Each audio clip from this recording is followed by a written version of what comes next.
Ends the reading. Do not be afraid. Those were the last words the Irish poet Seamus Heaney texted to his wife just hours before his life ended in August of 2013. In fact, he wrote his text message in Latin, noli timere. His words, do not be afraid. His words follow me through these days when fear threatens to consume me, scratching at my door, along with hope and dread and relief all piled up on one another, or maybe they're spread out amongst the different doors I might choose to open. There is so much in our control and much more outside of it. So what do we do with the humble fact of those dual realities? Times such as these next few weeks we greet together, well, it's a good time to have a spiritual director. And lucky for you, you are a member of a congregation and you kind of do have a spiritual director. So let's do some spiritual direction right now. Recently, when I was dealing with a personal problem that was causing me great anxiety, my spiritual director invited me into an activity that we will now do together. So wherever you are sitting, I want to invite you to get that piece of paper that you grabbed earlier and a pen or pencil or marker, crayon, whatever. To get your writing utensil and your paper. And think of an issue in your life that is causing you some anxiety. It can be anything, but pick one. Got it? I'm just assuming it's not going to be too difficult to pick one. Now, place your hand on the paper. We're going to go back to kindergarten for a moment together. Your open hand placed on the paper, and take your pen or pencil and trace your hand on the paper.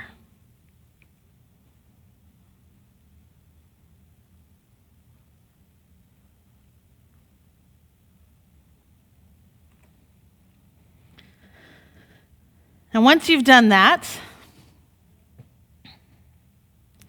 inside of your hand, take a moment to write down in just a word or two words everything about this situation that is in your control.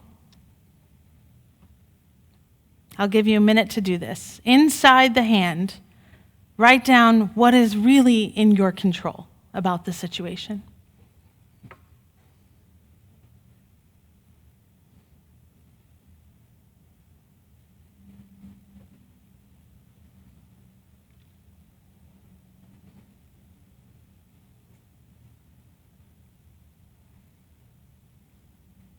Okay, now outside, the part of the paper that is outside of your hand, write down everything that is not in your control.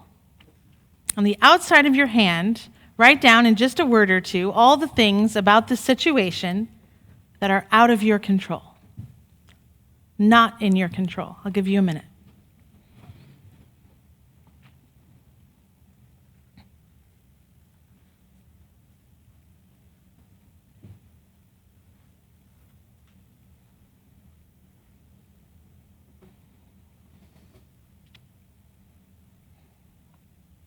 Okay, now consider your paper. Take a look. And as you're looking at your paper, I want you to imagine a much, much larger hand whose contours exist outside the page. Now, this could be God's hand or Goddess's hand, the universe, just these things that are fully outside of your control, such as other people's reactions, right? Give them up. Give them up to that larger hand, whatever you choose to name it. As my spiritual director would say, give them up to God. There is the practice, the challenge. And now you can put your paper away for a moment and return to it later after the worship service. But this is the challenge, not only determining what is yours to change, yours to hold, but also how to give up what is not yours to hold. Now, for me, I do like that hand to be filled with me doing all that I could possibly do. But releasing that which is outside of my control, this takes practice, a spiritual practice. This shakes the foundations of the self. It brings healing. It releases a great surrender, a powerful, Why don't you do that with me? Just release what is out of your control. Say it with me. Write it in the chat, somebody. Not Bryce, but like somebody out there. On the path towards self-understanding and self-determination, we tend to pave the way by often naming what we are not. And in my life as a Unitarian Universalist, I have heard this practice repeated and echoed in the voices of the community. I am not a Christian. I am not an atheist. I am not that religious. I am not a racist. I am not a sexist. I am not ageist, and on and on. Now, the Zen priest Angel Kyoto Williams tells us, the question is not what you are not, but what are you now? Know thyself. Begin with a practice. Begin with just setting aside time to sit with yourself. It sounds easy, and it is one of the most difficult things I have done. In fact, most days I find it impossible to do. Again, Reverend Angel Kyoto Williams writes, we cannot have a healed society. We cannot change. We cannot have justice if we do not reclaim and repair the human spirit. If we don't do inner work that has been underemphasized, that we have not trained ourselves to do the work that is upon us now, to do our work, to come into deep knowing of who we are. That's the stuff that brings down systems of oppression. I do not know what works for you. Walking meditation each morning, perhaps? Walking the dog and then forgetting all space and time and everything but the morning dew gathering on a flaming pink petal? Or resting your gaze upon nothingness, blue sky, or fog? I only know what works for me. Not all times, not in all phases of this pandemic even, but this time we are in right now. For the past month, I have very successfully been trying to meditate and occasionally doing it about 3 to 4 days per week. I begin by writing down all my thoughts in a non-judgmental stream of consciousness, even the spaces between thoughts. Write them all down, blah, blah, blah, until there is nothing left or 5 minutes have passed and there's just a little more free space in the anxious dustbin of the mind. Then I lie down, full shavasana, so as not to worry about the neck cricks, the aches and pains, simply to meld into the floor like a hot candle someone lit, and now I'm melting into the carpet and the earth catches me. I notice the sensation of a breeze on my arm, hear the sounds of the kids downstairs, and think nothing until a thought floats by and I observe and wave to it from within. I have to use a timer. Otherwise, all thoughts clamor around like a crowded subway, waiting to push through the door, impatiently eager for the end.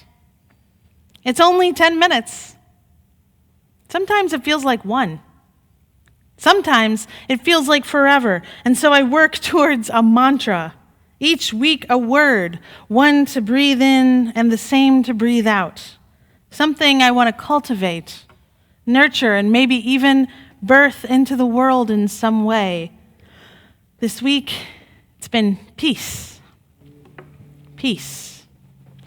And I wonder if peace is the opposite of fear, the way I wonder if the opposite of democracy is white supremacy. And then I return to the mantra, peace, and let the breath go, and with the breath, the thought. After 10 minutes, I rise up from lying down and I vote.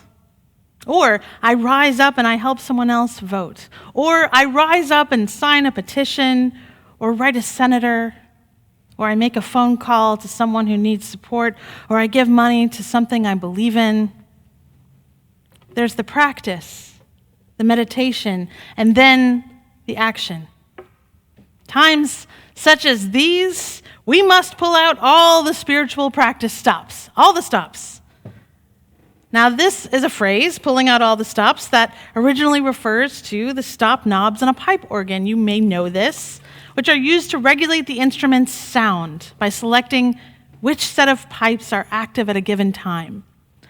To pull out all the stops, literally then, is to pull out every knob so that air is allowed to blast through every rank as the organist plays, which creates a powerful blast of unfiltered sound. Now, Bach was famous in his time, not just as a composer and organist, but also as a great organ tester. And whenever Bach would try a new organ, he would begin by playing with all the stops pulled out. And in this time, we need a spirit. When our spirit is being tested, we must play all the stops, all at once. Now, spiritually speaking, this means you got to bake when the Spirit says bake. You've got to pray when the Spirit says pray. You've got to run when the Spirit says run. You've got to dance when the Spirit says dance. Make time to listen deeply to your spirit. This is time to take an account of your deepest core values, who you really are, and let that drive your action. Seamus Heaney told his beloved wife not to be afraid. How is this possible? How is this possible when the tiniest decisions become monstrous? I can't find my mask. Do I still drop by the pharmacy to pick up my medication? Someone needs my help. What do I risk to help them? How close can I come to someone in my loneliness? Know yourself by sitting with yourself in the close silence. Learn to understand your foundational beliefs in any election outcome. Come mid-November, we will all be here, doing what we must. We will take a pause to process the trauma we are surviving still. For some of us in small ways, and others in very serious ways, surviving. This week and next week of November 3rd, UUCA will be here for you when you need us. Each morning of that week, we will release a devotional reading, some poetry that I have curated for you to get us through the week. And I will be meditating every morning of that week from 8:30 a.m. until 8:45 a.m. Now, I won't be doing this in front of a screen or a camera. I will be in my home, and you are free to join me. We will connect vibrationally. You'll know that I am there, meditating, listening for the still small voice, connecting with my core sense of self. Our energies perhaps they'll find each other out there, gathering clearness. So please join me, beginning November 1st and ending November 7th, in meditation, from 8:30 a.m. to 8:45 a.m., wherever you are. And then on Tuesday, November 3rd, on Election Day, we will open up our new campus at 2650 North Druid Hills Road for a labyrinth walk. So after you vote, join us with masks on, and you can walk the labyrinth. And we will have ritual stations created for releasing your fears, lighting a candle for hope.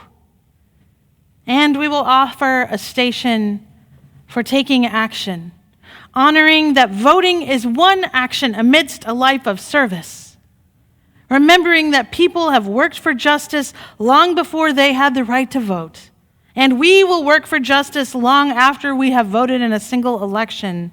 As the saying goes, the arc of the moral universe isn't going to bend itself. And on Wednesday, November 4th, grab your chalice and join your UUCA community online for a virtual vigil from 5:30 to 7 in the evening.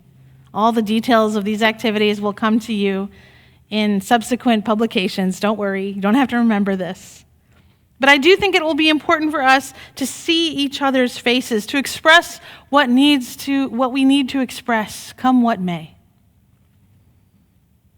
As the poet Audre Lorde reminds us, for those of us who live at the shoreline, standing upon the constant edges of decision, crucial and alone, we have what we need to survive.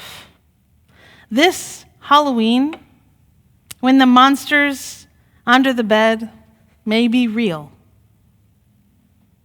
do not be afraid. It is time to sit silently with ourselves, rooting down into our core values, understanding ourselves deeply, so that we are not moved too far off kilter by that which we cannot control, so that our souls may be grounded amidst news cycles and headlines and reactions of others, so we have everything we need to survive. May it be so. Amen.